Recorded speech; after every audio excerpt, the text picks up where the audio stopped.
On s'attaque ensemble à l'indicateur 2 du référentiel qui porte sur les indicateurs de résultats. Alors, que dit exactement cet indicateur? C'est assez simple. Vous devez diffuser des indicateurs de résultats adaptés à votre activité et à vos publics. En clair, vous devez montrer des chiffres concrets qui prouvent l'efficacité de vos formations. Mais attention, on parle de diffuser ces indicateurs. Ça veut dire les rendre accessibles sur votre site web, dans vos supports de communication, dans vos rapports d'activité. Ils doivent être visibles par vos clients potentiels. Maintenant, quels indicateurs choisir? Ça dépend vraiment de votre activité. Pour les formations classiques, vous pouvez communiquer sur: il n'y a aucune obligation de tous les mettre. Le taux de satisfaction de vos apprenants. Le taux de réussite aux certifications. Le taux d'insertion professionnelle. Le taux d'abandon et ses causes. Le nombre de stagiaires formés. Si vous êtes un centre de formation d'apprentis, sachez que certains indicateurs sont calculés par les ministères et disponibles sur Insert Jeunes. Si vos données ne sont pas encore là-bas, pas de panique. Vous calculez et diffusez vos propres indicateurs. Pour le bilan de compétences, ce sera plutôt le nombre de bénéficiaires accompagnés, le taux de réalisation des entretiens de suivi. L'important, c'est que vos indicateurs soient pertinents pour votre activité. Pas besoin d'en mettre 36. Choisissez ceux qui ont vraiment du sens pour vos apprenants et vos financeurs.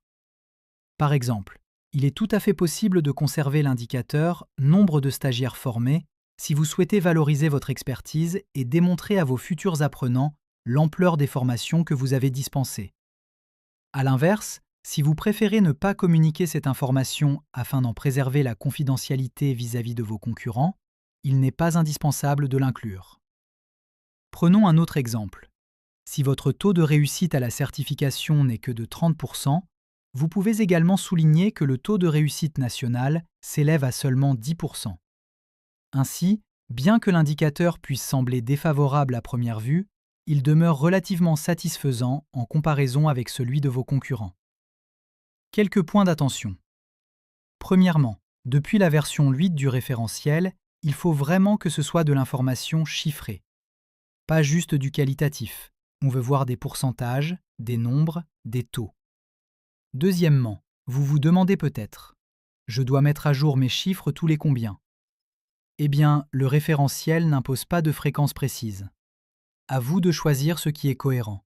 Une fois par an, après chaque session. L'important, c'est que ce soit régulier et que vos données restent représentatives. Troisième point, si vous travaillez en sous-traitance, bonne nouvelle, cet indicateur ne vous concerne pas. C'est au donneur d'ordre de communiquer ces chiffres. Les erreurs qui peuvent vous coûter cher. Une non-conformité majeure si vos indicateurs ne sont tout simplement pas accessibles. Donc, ne négligez pas la diffusion. Une non-conformité mineure si vos informations sont trop vagues ou insuffisamment détaillées. On doit pouvoir comprendre facilement ce que signifient vos chiffres. En résumé, choisissez 3 à 5 indicateurs pertinents pour votre activité, calculez-les régulièrement et surtout, rendez-les accessibles sur tous vos supports de communication. C'est un critère qui rassure vos futurs clients et qui prouve la qualité de votre travail. Dans la prochaine vidéo, on verra ensemble l'indicateur 3.